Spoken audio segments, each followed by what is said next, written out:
नित्याय च धर्मस्य सर्वधर्मस्वरूपिणे अवतारवरिष्ठाय रामकृष्णाय ते नमः।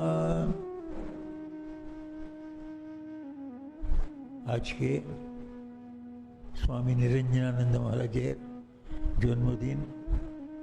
ওনার জন্ম হয়েছিল 1862 আগস্ট মাসে কোনো তারিখে শ্রাবণ পূর্ণিমার দিনে। শ্রাবণ পূর্ণিমা সারা হিন্দুস্তানে আচরণ হয়। তো এই শ্রাবণ পূর্ণিমার দিনে ওনার জন্ম হয়েছিল। ওনার পিতার নাম অম্বিকাচরণ ঘোষ, রাজারহাট বিষ্ণুপুরকে ছিলেন উনি। ছোটবেলায় থেকে ছেলেটি খুব আকর্ষক ছিল। উজ্জ্বল চোখ, বিশাল বুক, সুন্দর নির্ভীক বীর একটা ভাব ছিল ওনার। মাঝে মাঝে উনি ধনুষ বাণ নিয়ে খেলতেন। শ্রীরামকৃষ্ণ পরে বলবেন উনি শ্রীরামচন্দ্রের অংশেতে অবতার নিয়েছে। তো শ্রীরামচন্দ্র তো ধনুষ বাণ নিয়ে খেলতেন। তো ইনিও ছোটোবেলায় থেকে ধনুষ বাণ খেলাতে ওনার একটা রুচি ছিল। ছোটোবেলায় থেকে ওনার একটা সত্যেতে আট ছিল, আর গরিবের প্রতি খুব বড় অনুকম্পা ছিল। কোনো গরিবকে দেখলে, কোনো মানুষকে কষ্টে দেখলে উনি গিয়ে ওদের সেবা করতেন। 20 বছর বয়সে ওনার ঠাকুরের কাছে প্রথম দর্শন হয়। শ্রীরামকৃষ্ণ ওকে দেখেই অন্যান্যদের বললেন, এই ছেলেটি খুব ভালো, অমায়িক। শ্রীরামকৃষ্ণের স্ট্যান্ডার্ড ছিল যত অমায়িক হবে এত ভালো। তো অমায়িক, তো এই ছেলেটিকে প্রতি শ্রীরামকৃষ্ণের একটা বিশেষ আকর্ষণ ছিল। নিরঞ্জনানন্দ স্বামী, ওনাকে নিত্য নিরঞ্জন বলে নাম ছিল, নিত্য নিরঞ্জন ঘোষ। নিরঞ্জন একজন ডক্টর প্যারিলাল ঘোষ বলে এটা প্রেতের মেসমেরিজম দ্বারা অন্যদের মিডিয়ামের উপরে আনতেন।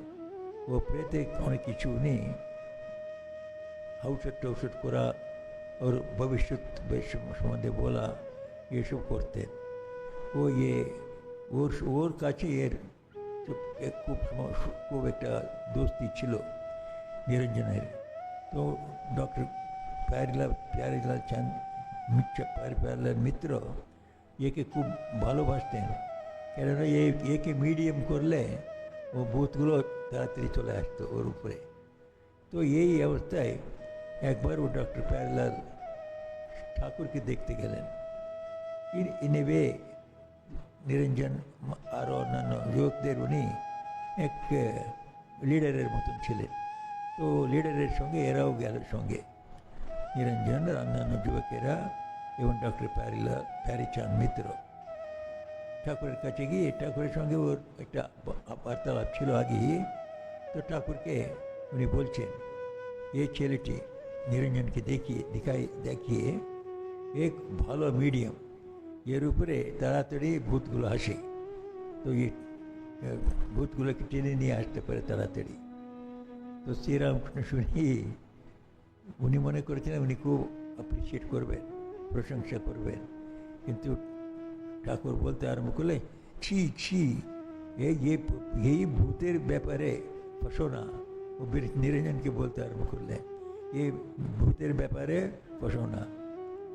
তখন ডক্টর প্যারিলাল এই ছেলেদের উপরে একটা প্রভাব ছাড়বার জন্যে ঠাকুরকে রিকোয়েস্ট করছেন, মশাই আপনি আমাদের মেসমেরিজমে আপনি বসুন, আপনাকে আমরা মেসমারাইজ করব। ঠাকুর জানে না কিছু করতে পারবে না। ঠাকুর কিন্তু বসলেন মেসমারাইজ করে নেওয়ার জন্যে। ডক্টর প্যারিলাল অনেক চেষ্টা করলেন, প্যারিচাঁদ অনেক চেষ্টা করে ঠাকুরকে কে মেসমারাইজ করবে, তো ফেল করে গেলেন। তখন ইয়ং ম্যানদের সবাইদের উৎসাহ চলে গেল, নিরঞ্জনের অত্যন্ত নিরুৎসাহ হয়ে গেল। প্যারিচাঁদ সবাইদের মেসমারাইজ করতে পারেন উনি ভেবেছিলেন, কিন্তু অপরিচিত পরমবংশী করতে পারলেন না। এর জন্য ওর শ্রদ্ধাই চলে গেল প্যারিচাঁদের সময়ে ওর সম্বন্ধে। তখন ঠাকুর আবার বলতে আরম্ভ করলেন যে ভূতের ব্যাপারে থাকবে না। তারপরে ঠাকুর বলছেন ওকে, এর মাঝখানে ঠাকুরই ওকে বলছে নিরঞ্জনকে, এই নিরঞ্জন, তুমি ভূত ভূত করে এরকম ভূত উপরে আনাবে, এটাতে কী হবে তোমার? ভূত বলতে বলতে থাকলে তুমি ভূতই হয়ে যাবে, কিন্তু যদি ভগবান ভগবান বলতে থাকো ভগবান হয়ে যাবে। কোনটা চাও? সব সহজেই উনি বলেন, আমি তো ভগবান ভগবান বলে ভগবান হতে চাই, তাহলে ভূতিদের ছেড়ে দাও এলে। তারপরে এর ভিতরে ওরও অনেক অনুভূতি হচ্ছে। ও মেসমেরিজম ও খেলা নিয়ে ও একদিনে দেখছেন উনি একজন খুব বড় ধনী লোক ও প্যারিচাঁদের কাছে আসছেন। এটা কোনো রোগ ওর, সারা রাত সারা দিন ঘুমোতে পারছে না, তো ইনসোমনিয়া হয়ে গেছে। তখন ওকে ছাড়াবার জন্যে এরা সবাই চেষ্টা করলো, কোনোটাতে কিছু হলো না, কোনো ভূত কিছু করতে পারলো না। ওর সারা জীবন ইনসোমনিয়াতে ভুগছিল। সেটা দেখে ওর আরও বৈরাগ্য হয়ে গেল, এই তো এরকম একটা রোগ হয়ে যায় তাহলে কোনো ভূত কিছু করতে পারবে না, ও এরকম ভুগে ভুগে মরে। এই তো জগৎ, যেটা কি খুব ব্যর্থ। এটা একটা সংসারের প্রতি এটা বৈরাগ্যের ভাব আসতে আরম্ভ করলো। তখন ঠাকুরের কাছে আরও বেশি আনাগোনা করতে আরম্ভ করলেন। তখন আবার একবার শ্রীরামকৃষ্ণের সঙ্গে যখন দেখা হলো, তখন ওকে দেখতে কিছুদিন মাত্র আগে দেখা হয়েছে। সেদিনে যাই দেখা নিরঞ্জনকে, ঠাকুর বলছেন, ও নিরঞ্জন, দিনগুলো চলে যাচ্ছে রে, তুমি কবে ভগবান লাভ করবে? এটা নিয়ে আমি খুব চিন্তিত রয়েছি বলে খুব চোখে জল ফেলতে ফেলতে ঠাকুর ওর কাছে বলছে। ও আশ্চর্য হয়ে যাচ্ছে, আমি মাত্র 2-3 বার দেখা হয়েছে, অপরিচিত আমার সম্বন্ধে পরমহংস এত ভাবছেন, আর আমার কবে মুক্তি হবে, কবে আমার ভগবান দর্শন হবে, এর সঙ্গে উনি চিন্তিত রয়েছেন। এর মধ্যে ঠাকুরের দিব্য দর্শন হচ্ছে, সেটাতে উনি দেখছেন নিরঞ্জনানন্দ স্বামী শ্রীরামচন্দ্রের অংশেতে জন্ম নিয়েছেন। একদিন শ্রীরামকৃষ্ণ ওনাকে মন্ত্র উপদেশ দিচ্ছেন, জিবে লিখে দিচ্ছেন। যাই ওনার জিবে লেখা এমনি উনি জপ করতে আরম্ভ করলেন, আর কিছুতেই জপ থামছে না। দিন গেল রাত গেল, দিন গেল রাত গেল, 3 দিন 3 রাত ও জপ চলেই চলেছে। তখন লাটু সবাই ওখানে আছে, ওরা বলছে, ও ভূত ভূত বলে নিজের উপরে ভূত নিয়ে আসতো, এখন ভূত চড়াচ্ছে, এটা না দেখা যাবে। কিন্তু 3 দিন এরকম জপেতে মগ্ন ছিলেন। এরকম ওনার ভিতরেও তো একটা ছিল ওরকম দিব্যতা। ঠাকুরের একবার দীক্ষা দেওয়াতেই ওরকম একটা পরিণাম হলো। আর নিরঞ্জনানন্দ স্বামী তো খুব হৃষ্টপুষ্ট ছিলেন, বলিষ্ঠ ছিলেন, তো কোনো কিছু অন্যায় হলে সহ্য করতে পারতেন না। একদিন নৌকা করে উনি দক্ষিণেশ্বর আসছেন কলকাতা থেকে। তখন যাই দক্ষিণেশ্বর দর্শন হলো দূর থেকে, তখন কেউ ও যা নৌকাতে যাচ্ছে, অনেক রকমের লোক আছে, কেউ কেউ ওর মধ্যে থেকে ঠাকুরের নিন্দা করতে আরম্ভ করলো। এই একজন এখানে ভেগ পরমহংস আছে, এরকম ছেলেদের মাথা খায়, অনেক ছেলেগুলো মাথা খারাপ করে দিয়েছে, এই বলে ঠাকুরের নিন্দা করছে। ওটা শুনে নিরঞ্জন স্বামী খুব চটে গেলেন। এত লোক আছে নৌকাতে, হয়তো 40-50 জন আছে, একা দাঁড়িয়ে পড়ে বলছেন, এই নিন্দাটা তোমরা বন্ধ করো, যদি না করো নৌকাটা ডুবিয়ে দিবা বলে এক কোনায় সাইডে এসে দাঁড়িয়ে এমন হিলাতে আরম্ভ করলেন নৌকাটাকে, সবাই বুঝলো এটা নিশ্চয়ই ডুবিয়ে দেবে। তখন সবাই একরকম ওর কাছে ক্ষমা চেয়ে, না না বাবা, আপনি কিছু তো ডুবাবে না বলে সবাই চুপ করে নিন্দা বন্ধ করে দিল। তারপরে নৌকা এলো, দক্ষিণেশ্বরী নেবে। ঠাকুরের কাছে গিয়ে নিরঞ্জন বলল, এরকম আপনার নিন্দা করছিল, আমি এমন ধমকালাম ওদের, আর নৌকা ডুবিয়ে দেবো বলে এমন হেলেলাম, চুপ করে রয়ে গেল, নিন্দাটা বন্ধ হয়ে গেল। উনি হয়তো ভাবছিলেন ঠাকুর ওর প্রশংসা করবে, মানে রে তোমার তো ক্রোধ চণ্ডাল, তুমি ক্রোধে এসে ও নৌকাটাকে ডুবতে চলে গেলে, ডুবাতে। অন্যান্যরা কি অন্যায় করলো? ও হয়তো এক দুজন তোমার নিন্দা করেছে, ওদের ওদের কাজের জন্যে হোল অন্যান্য ভালো লোকদের তুমি এরকম অন্যায় করতে যাচ্ছিলে। ক্রোধ চণ্ডাল সেরকম কখনো করবে না, বললে এমন মনে করবে কী বলবে, এটাতে কী হবে আমাদের ঠাকুরের বা কী কী অমঙ্গল হবে, এরকম ভাববে। তুমি এর ক্রোধে এসে অন্যায় করতে যাবে না। আর আমরা জানি ঠাকুর এই রকম একটা সন্দর্ভে যোগানন্দ স্বামীজিকে অন্যরকম বলেছিলেন। ইনি এত খুব বলিষ্ঠ ছিলেন, খুব উগ্র ছিলেন, তো এনাকে উগ্রতাকে কমার জন্যে এটা বললেন। আর যোগানন্দ স্বামী এমন নরম ছিলেন, ওনাকে একটু উগ্র করা উচিত দরকার ছিল। সেজন্য ঠাকুর বলেছিলেন এই অবস্থায় কেউ নিন্দা করলো, উনি শুনতে শুনতে চুপ করে এসে গেলেন, কিছু না করলেন না। এখন ঠাকুর শুনলেন, হ্যাঁ তোমার গুরু নিন্দা করলো, ওরা সবাই তুমি চুপ করে শুনলে? শাস্ত্রেতে কী আছে জানো? এরকম গুরু নিন্দা কেউ করে ওর মাথাটা কেটে দিতে হবে ওইখানে। যদি না পারো ওই জায়গাটাকে ছেড়ে তোমাকে চলে যেতে হবে। এটা না করে তুমি শুনতে শুনতে এলে আর এসে আমার কাছে বলছো। ঠাকুর এরকম যাদের যেমন উপদেশ দিতে হবে সেরকম উপদেশ দিচ্ছেন।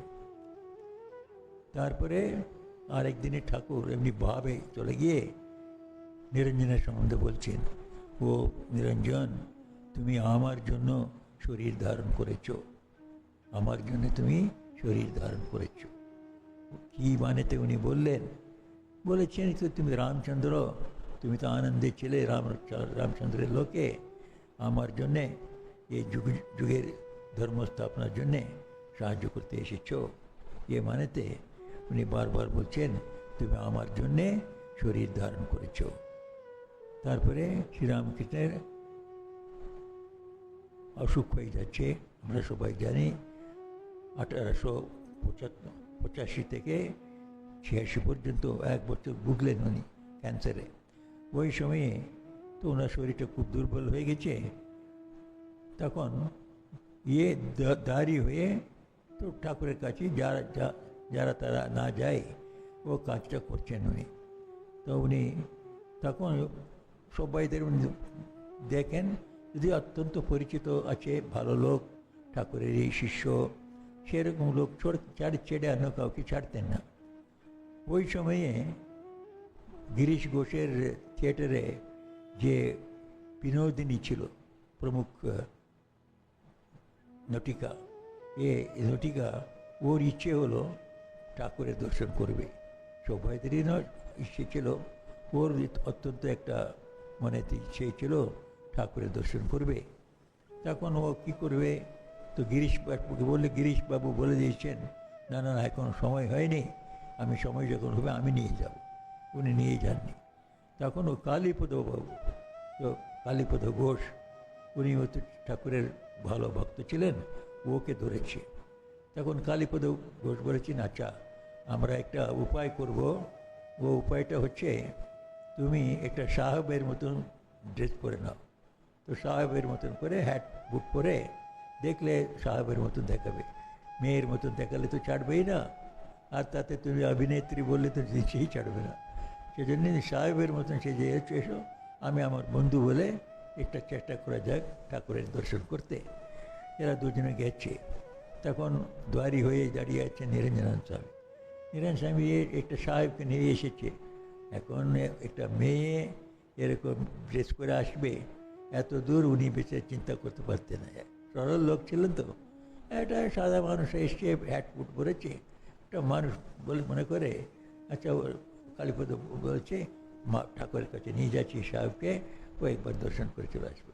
তখন তো সাহেব মানে খুব সবাই সম্মান করতো, ওরা তো রুলিং পাওয়ার। তো তখন নিরঞ্জন ওর একটা সাইকোলজি ছিল, ঠিক আছে সাহেব দর্শন করলে তো ঠাকুরেরই একটা নাম হবে, সাহেবরাও এসে দর্শন করছে বলে হয়তো ভেবে ছেড়ে দিলেন। দুজনের ভিতরে চলে গেল। ঠাকুর দেখে বুঝতে পারলেন না। ঠাকুরও খুব রস করলেন, উনি ওই ঠকিয়ে দিয়ে চলে এসছে বলে ওদের সঙ্গে যা বলবা কথাবার্তা হয়ে গেল, ওরা দুজন নেমে চলে গেল। পরে জানতে পারলেন নিরঞ্জন স্বামী ওনাকে ঠকিয়ে দিয়ে ভিতরে চলে গেছে ওরা। তারপরে এরকম কাউকে ছাড়া বন্ধ করে দিল। একবার রামবাবুকেও ছাড়লো না। তখন অন্যান্যরা লাটু মহারাজ খুব ওকে শুনিয়েছিলেন, হ্যাঁ সেদিনে তোমাকে ঠকিয়ে বিনোদিনী চলে গেল, এখন রামবাবু এত বড় ভক্ত, ওকে ছাড়ছ না তুমি। তখন হয়তো খুব ক্ষুণ্ণ হলো, তারপরে কিছু বললো না নিরঞ্জন। ঠাকুর যখন শুনলেন লাটু বলেছে, লাটুকে খুব ভর্ৎসনা করলেন। তো ওর কর্তব্যও করেছে, তুমি ওকে ওরকম কথা বলা ঠিক হয়নি, গিয়ে ক্ষমা চাও। তারপরে লাটু মহারাজ ওর কাছে ক্ষমা চেয়েছিলেন। এরকম দাঁড়ি কাজ করতেন। ওর একদিনে ঠাকুর এমনি কথা বলতে বলতে, আচ্ছা নিরঞ্জন তোমার কীরকম লাগে এখানে আসতে? ও বলছে, মশাই মহারাজ আপনার কাছে আগে ভালোবাসতাম আসতে, এখন ভালোবাসার কথাই নেই, এখন ছেড়ে এখান থেকে থাকতেই পারছি না। ঘরে গেলেই আমাকে এখানে কবে আসবে বলেই ভাবছি, তো এখন ছেড়ে থাকতেই পারছি না। মানে এত ঘনিষ্ঠ ভাব হয়ে গেছে। একদিন শ্রীরামকৃষ্ণ বলছেন, দেখো আমি যে অবস্থা আছি এখন, এই অবস্থায় যারা যারা আমাকে দেখবে ওদের সবাইদের মুক্তি হয়ে যাবে। মানে এত উঁচু অবস্থা আছেন, এই উঁচু অবস্থায় আমাকে যারা যারা দেখবে ওদের মুক্তি হয়ে যাবে, কিন্তু ওরা যারা যত দেখবে এত আমার আয়ু কমে যাবে। এটা শুনেই তো নিরঞ্জন মনে লাগছে, হ্যাঁ লোকে দেখবে আর ওরা তো তরে গেল, কিন্তু ঠাকুরের জীবন আয়ু কমে যাবে। আমি কাউকে ছাড়বই না এখন, আমরা চাই আপনি থাকুন, অন্যদের মুক্তি তো হবেই হবে। তাই জন্য সবাইদের বন্ধ করে দিল, কাউকে ছাড়বেই না ভিতরে ঠাকুরকে দেখতে। তো তখন ওই অবস্থায় সবাইদের আটকে দিয়ে রেখে দিয়েছিলেন। তখন শেষ দিনের কাছে ঠাকুর বলছেন একদিন ঠাট্টা করে, এরা সবাই আমাকে ভালো হতে প্রার্থনা করছে, তো তুমিও আমার সঙ্গে আমার ভালো হওয়ার জন্য নিশ্চয়ই প্রার্থনা করছো। যদি আমি ভালো হয়ে যাই তাহলে তুমি কি করবে বলো?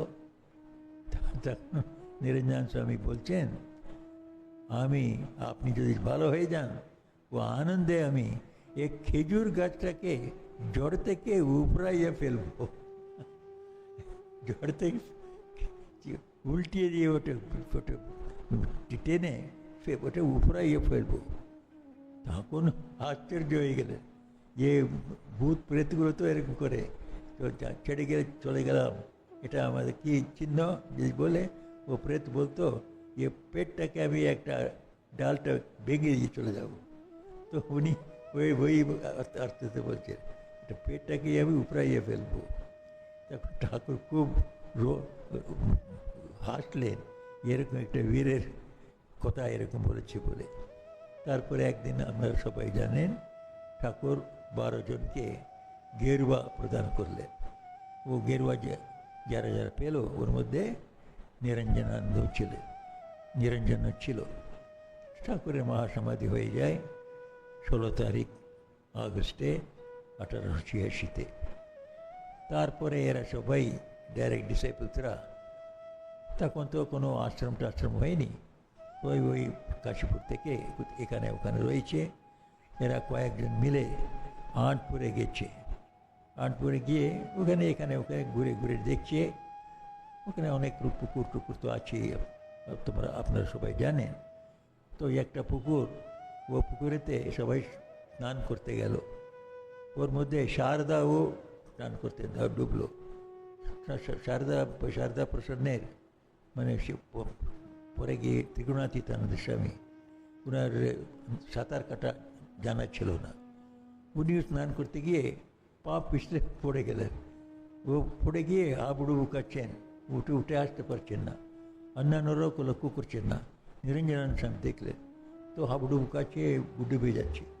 তখন নিজের প্রাণটাকে রিস্ক করে ঝাঁপ দিয়ে জলেতে ধরে নিয়ে আসে।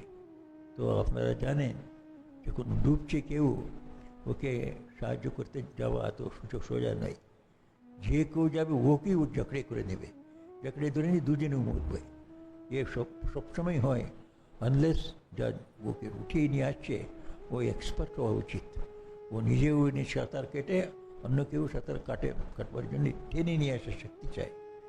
তো ওরকম শক্তি ছিল নিরঞ্জনানন্দ স্বামী ছিলেন বলে সেদিনে বেঁচে গেলেন ও শারদা প্রসন্ন। তো ওকে বাঁচিয়ে আমরা যখন আমার চৈতন্য হয়েছে, তখন অন্যান্য সাধুরাও ছিল। আমরা আটপরে যখন গেছিলাম, আমরা সবাই ওই পুকুরে ঝাঁপ দিলাম। ও ঝাঁপ দিয়ে তখন আমাদের মনে পড়লো এরকম ঝাঁপ দিতে গিয়ে শারদা প্রসন্ন সংকটে পড়েছিলেন বলে। আর ইয়ে আমাদের এখানকার মহন্ত মহন্ত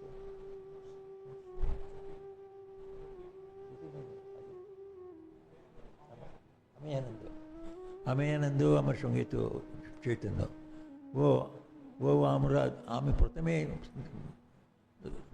সাঁতার কাটতে নাবিনি, ও নাবিনি, আমরা উপরে দাঁড়িয়েছিলাম।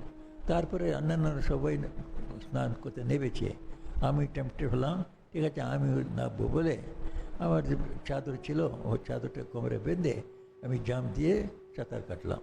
তখন আমি দাঁড়িয়ে আছি উপরে, আমি ওকে বললাম, ওর কাছে চাদর ছিল না, শুধু একটি জামা পরে এসছে। তখন তো আমি বললাম, তোমার চাদর থাকতো তুমিও তো সাঁতার কাটতে পারতে। হ্যাঁ, সাঁতার এর জন্যে সাঁতার কাটবো না বলছো, এক্ষুনি যে করবো, তো কাপড়টা ফেলে দিয়েও ঝাঁপ দিয়ে দিল। ওটা মনে করলে ঘটনা পড়লেই ও পুকুরের স্মরণ আসে আমাদের। তারপরে একদিন ওরা তারপরে বারানগর মঠ হলো। বারানগর মঠে সবাই খুব তপস্যা করছে। তো আমরা সবাই জানি, একবার সবাই ঠিক করছে, স্বামী বিবেকানন্দ সবাই আমরা ঠাকুরকে পরীক্ষা করে দেখা যাক। তো উনি, আমরা যদি ভিক্ষা করতে না যাই, উনি আমাদের খাওয়াবেন কি না বলে সবাই কেউ ভিক্ষা করতে গেল না। সকাল থেকে বিকাল পর্যন্ত ধ্যান করতে বসলো। রাত 12টা হয়ে গেল। রাত 12টার সময়ে কেউ দরজাটা খটখট করলো। দরজা খুলে দেখলে তো লালবাবু কৃষ্ণ মন্দির থেকে অনেকটা ঠাকুরের প্রসাদটা নিয়ে ও পূজারি এসে ওনাকে দিয়ে গেল। আজকে অনেক প্রসাদ ছিল, আপনারা সাধুরা আছেন বলে সেদিনে এসে গিয়ে ওকে দিয়ে গেল। সবাই ওই সময় 12টার সময় রাত্রে ঠাকুরকে ওটা ভোগ দিয়ে সবাই স্বীকার করলো খাওয়াটা। তারপরে তো স্বামীজি চলে গেলেন আমেরিকাতে, সবাইদের উৎসাহ দিলেন, সবাই ঠাকুরের নাম প্রচার করো সারা ভারতে। ওনার ও আজ্ঞাটা শুনে নিরঞ্জনানন্দ স্বামী নিরঞ্জনানন্দ মহারাজের তো সন্ন্যাস নিলেন। তো নিরঞ্জনানন্দ হয়ে গেলেন।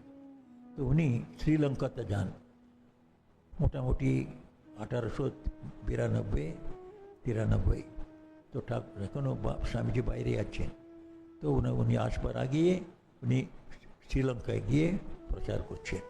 আর যখন স্বামীজি শ্রীলঙ্কাতে নেবে 93 আসলেন, তো 93 ফেব্রুয়ারিতে, তখন চেন্নাই পর্যন্ত, চেন্নাই থেকে কলকাতা, তারপরে আলমোড়া পর্যন্ত স্বামীজির সঙ্গে উনি সঙ্গে সঙ্গে চললেন। যখন রায়পুরে যান, রায়পুরে একজন ইয়াং ম্যান সুরজ রাও, ও আর্মিতে ছিল, ওকে দেখে খুব ওকে প্রোৎসাহন দিলেন, তুমি সন্ন্যাসী হও। তো ও পরে শেষে সুরজ রাও স্বামীজির চেলা হয়ে গেল। চেলা হয়ে স্বামী নিশ্চয়ানন্দ নাম হয়েছিল। নিশ্চয়ানন্দ আর কল্যাণানন্দ, এই দুজন প্রসিদ্ধ, দুজনেও স্টার্ট করে দিন আমাদের কনকল আশ্রম আর কনকল সেবাশ্রমটা। তো ওটাকে ওকে যিনি প্রোৎসাহন দিয়েছিলেন ইনি নিরঞ্জনানন্দ স্বামী ওটা। তারপরে স্বামীজির সঙ্গে তো কলম্বো থেকে আলমোড়া পর্যন্ত খুব ঘুরলেন। স্বামীজি ওনার উপরে খুব নির্ভর হতেন, সব কাজ যা দিলেও, যত কষ্টের কাজ হলেও উনি ওটা সামলাতে পারতেন। তারপরে শুদ্ধানন্দ স্বামীজিকে উনি এই সন্ন্যাস দিয়েছিলেন, নিরঞ্জনানন্দ স্বামী। সেরকমই স্বামী আচলানন্দ স্বামীজিকে বারাণসীতে উনি সন্ন্যাস দিয়েছিলেন। তারপরে বেলুর মঠে স্বামী বিবেকানন্দের অসুখ হয়ে গেছে। তখন সেই প্রবলেম, যারা তারা সবাই আসছে, এর দ্বারা স্বামীজির শরীরটা আরও খারাপ হচ্ছে। সেজন্যে এরা ঠিক করলো, না না, যারা তারা যেতে পারবে না, শুধু দেখে দেখে ছাড়ানো হবে। সেজন্যে দ্বারী কে হবে? নিরঞ্জনানন্দ স্বামী। ঠাকুরকে উনি দ্বারী হয়েছিলেন, এখনও দ্বারী হয়ে দাঁড়ালেন। একদিন দাঁড়িয়ে আছেন, তখন ব্রহ্মচারী জ্ঞান মহারাজ, তখন জ্ঞান বলতো, তো তখন চৈতন্য ও মায়াবতী থেকে এসেছে ঠাকুর স্বামীজিকে দেখতে। তখন ওর ব্যগ্র হয়ে যেতে চাইছে, বলছে না, তা কাউকে ছাড়া হবে না। তারপরে ও দাঁড়িয়ে দাঁড়িয়ে দেখছে কী করা যায়। তখন উনি পা ছড়িয়ে দাঁড়াতেন নিরঞ্জনানন্দ স্বামী। ও দুটো পায়ের মধ্যে ধৌ হুপ করে ঢুকে আর ও সিঁড়ি উঠে চলে গেছে উপরে। তখন অবাক হয়ে কী হলো, তখন দুটো পায়ের মাঝ দিয়ে চলে উপরে চলে গেছে। তখন খুব খুশি হলেন। এই এরকম ব্যগ্রতা না থাকলে একটা স্বামীজিকে দেখা যায় যে এরকম একটা বিনোদের ঘটনাগুলো ঘটত।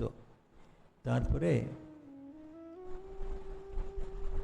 এরকম করতে করতে শ্যামপুকুরের বাটিতে স্বামীজি ঠাকুর এসেছেন ট্রিটমেন্টের জন্যে। ওই সময়ে কালী পূজার দিনে ঠাকুর বলছেন, এখানেই আমার ঘরেতেই পূজা হবে। বলতে বলতে সবাই ঠিক আছে, সব আয়োজন করে দেওয়া হলো। গিরিশ ঘোষ, নিরঞ্জনানন্দ স্বামী আর মাস্টার মহাশয়, এরা সবাই একত্রিত হয়েছে। বিকালবেলা 8টা বাজে গেল, 8:30 বেজে গেল, কিন্তু ঠাকুর সমাধিতে চলে গেলেন। সমাধিত হয়ে বসে আছেন। তখন কী করা যায়, উনি কিছু বলেননি, তো কোনো মূর্তি টূর্তি আনা হয়নি। আর পুজো আমরা কি করব, কাকে নিয়ে করব? কিন্তু সব আয়োজনটা হয়ে গেছে, উনি কোনো কিছু বলছেন না, উনি একটা ভাব সমাধি রয়েছেন। তখন হঠাৎ করে কি মনে ওনার কী প্রেরণা হলো, নিরঞ্জনানন্দ স্বামী প্রথমে হঠাৎ করে উঠে ব্রহ্মময়ী বলে হাতে অঞ্জলি ফুল তুলে ঠাকুরের পায়ে দিতে আরম্ভ করলেন। মানে পুজোটা আরম্ভ করে দিলেন। সবাই খুব উৎসাহিত, সবাই ঠাকুরের পায়ে ফুল দিল, গিরিশবাবু সবাই ফুল দিল। তারপরে ঠাকুর একটু ভাব সমাধি নেবে এসে একেবারে কালী রূপে উনি দাঁড়িয়ে পড়লেন। মানে কালী ভাবে পরাভয় হস্ত হয়ে সেরকম ও কালী পূজাটা আরম্ভ করে দিলেন নিরঞ্জনানন্দ স্বামী। শেষ দিনে এরকম কালী ওখান থেকে কাশীপুর দিনগুলো এলো। কাশীপুর দিনেতেও খুব ঠাকুরের সেবা করেছেন উনি। তারপরে যখন ঠাকুরের শরীর চলে যায়, তারপরে এখানে ওখানে ঘুরতে ঘুরতে শেষে মায়ের কাছে গেলেন, মায়ের কাছে জয়রামবাটিতে। তো ওনার এর মধ্যে গিরিশ ঘোষের খুব অনেক কষ্ট ওর জীবনে এসেছে। ওর মধ্যে ছেলে মারা যায় আর স্ত্রী মারা যায়।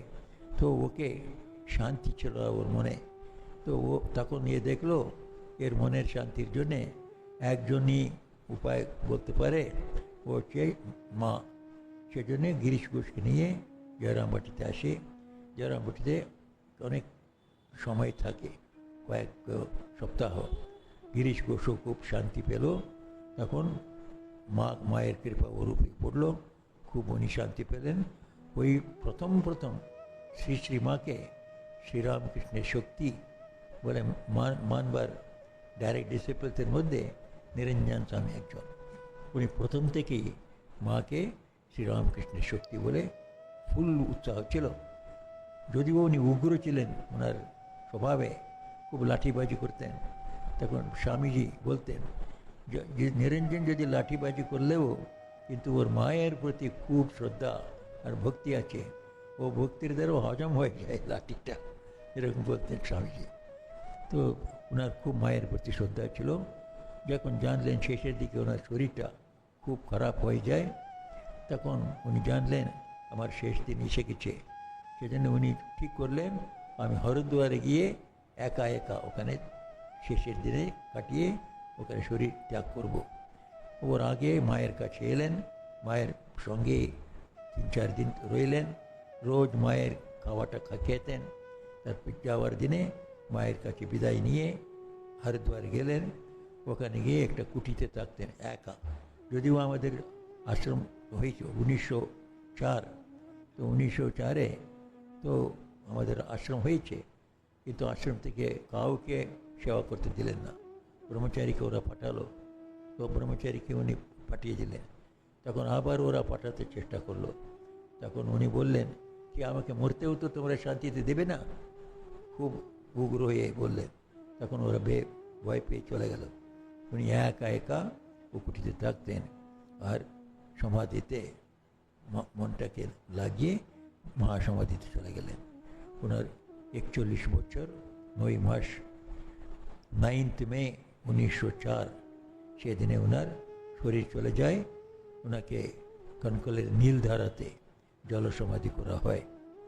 এরকম একটা শ্রীরামকৃষ্ণের বীর সন্ন্যাসী নিরঞ্জনানন্দ মহারাজের জীবনটা যারা পড়ে ওদের একদিকে ঠাকুরের প্রতি মায়ের প্রতি শ্রদ্ধা ওনার দেখলে আশ্চর্য হয়।